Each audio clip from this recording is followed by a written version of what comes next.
அஜித்குமாரின் முதற்கட்ட பிரேத பரிசோதனை அறிக்கையில் 18 இடங்களில் காயம் இருந்தது, கழுத்தில் ஆழமான காயம் இருந்தது, கடும் சித்திரவதையை அனுபவித்திருக்க வாய்ப்பு உள்ளது என்று குறிப்பிடப்பட்டுள்ளது. இதன் அடிப்படையில் இந்த வழக்கு கொலை வழக்காக மாற்றப்பட்டுள்ளது. அஜித்குமார் குடும்பத்தினரை தொடர்பு கொண்டு முதல்வர் மு.க.ஸ்டாலின் மன்னிப்பு கேட்டார். அத்துடன் அஜித்குமார் சகோதரருக்கு ஆவினில் 30,000 ரூபாய் ஊதியத்துடன் நிரந்தர பணியும் 3 சென்ட் இலவச வீட்டுமனையும் வழங்கப்பட்டுள்ளது.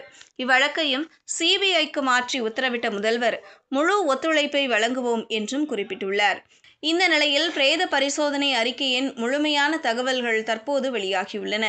அதில் அஜித்குமாரின் உடலில் சுமார் 50 வெளிப்புற காயங்கள் இருந்தன. இந்த காயங்கள் வலது மார்பின் பின்புறம், இடது மற்றும் வலது தொடைகள், இடது கால், வலது நடுவயிறு மற்றும் தோள்பட்டை ஆகிய இடங்களில் காணப்பட்டன. அவற்றில் பல காயங்கள் தசைகளை கிழித்து கொண்டு ஆழமாக உள்ளே சென்றுள்ளன. வலது வயிற்றின் நடுவே சி வடிவ காயம் ஆபத்தானதாக இருந்துள்ளது என்றும் தெரிவிக்கப்பட்டுள்ளது.